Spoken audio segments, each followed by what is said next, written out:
Masak rendang sapi pakai bumbu instan ya bunda.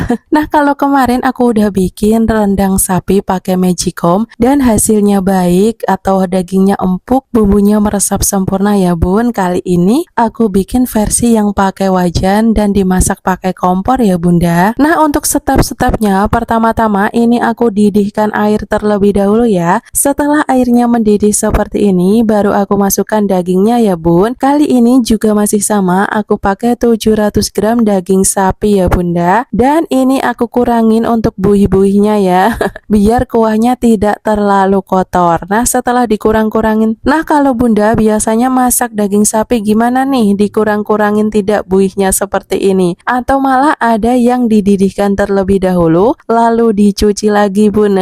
Ya cara masak orang itu memang beda-beda ya bunda, ada baiknya kita saling menghargai karena untuk selera orang juga beda-beda ya bun. Kadang ada yang suka cara masak seperti ini lebih enak dan ada yang berpendapat lain juga. Kadang untuk masalah asin, gurih, pedas pun setiap orang juga beda selera ya bunda. Nah untuk pembuangan buih-buih ini cukup lama ya bunda, karena ternyata untuk buih-buihnya ini keluar terus ya. Dan masih seperti masak rendang kemarin, untuk kali ini aku juga pakai bumbu instan ya bunda. Sebenarnya aku sedang coba-coba pakai bumbu instan, apakah hasilnya enak dan apakah rendangnya juga bisa seperti rendang-rendang yang kita temukan di masakan Padang ya bun.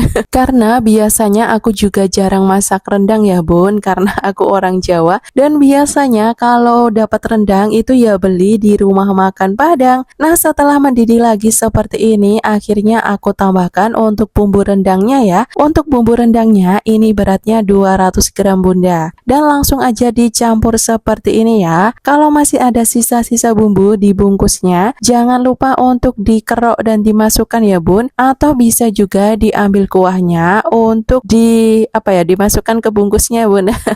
Pokoknya jangan sampai ada bumbu yang terbuang ya, karena sayang banget ya bun, apalagi untuk kebutuhan apa-apa saat ini juga mahal ya bunda. Nah setelah itu tinggal diaduk-aduk saja seperti ini ya bun. Untuk masak rendang dengan cara seperti ini tentunya mempermudah kita ya. Jadi zaman sekarang tuh udah jarang banget ya orang nggak bisa masak, karena sudah banyak banget cara praktisnya ya bun, seperti pakai bumbu instan seperti ini. Nah ini dia bunda setelah airnya menyusut ya. Dan untuk daging sapi sendiri karakteristiknya saat dimasak dia bisa jadi lebih kecil seperti ini ya. Padahal saat tadi dimasukkan itu dagingnya kelihatan besar-besar banget ya bunda, tapi nggak apa-apa bun, yang penting enak.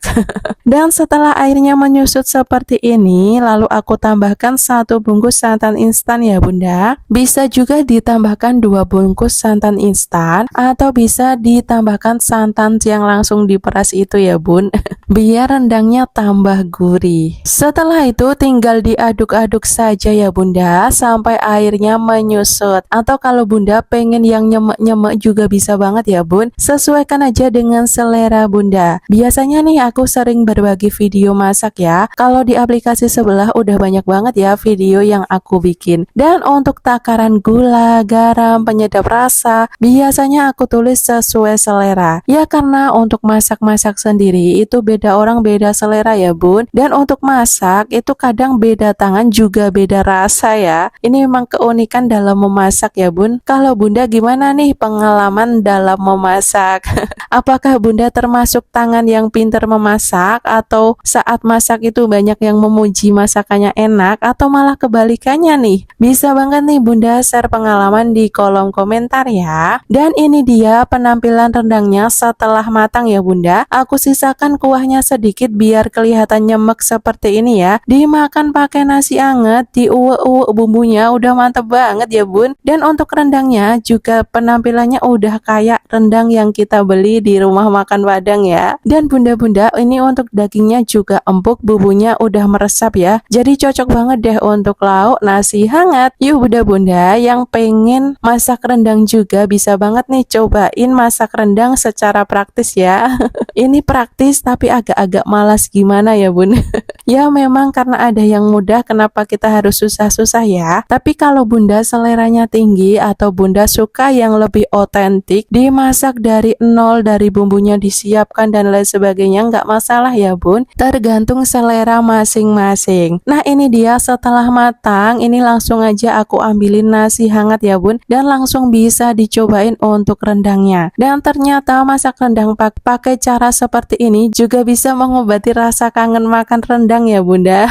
Dan tentunya harganya jauh lebih terjangkau ya kalau bikin sendiri seperti ini. Ya meskipun rasanya mungkin kalau bunda-bunda udah terbiasa makan rendang yang otentik Minang mungkin agak kurang ya. Dan tapi tidak apa-apa kalau bunda cuma iseng coba-coba aja. Siapa tahu cocok sama rasanya ya bunda. Dan ini dia kalau bunda pengen tahu keempukan dagingnya ya. Ini dagingnya empuk banget bun ya. Dan tadi aku masak sekitar 2 jaman ya bun dengan api kecil. Nah buat bunda-bunda sekian dulu video kali ini. Bye.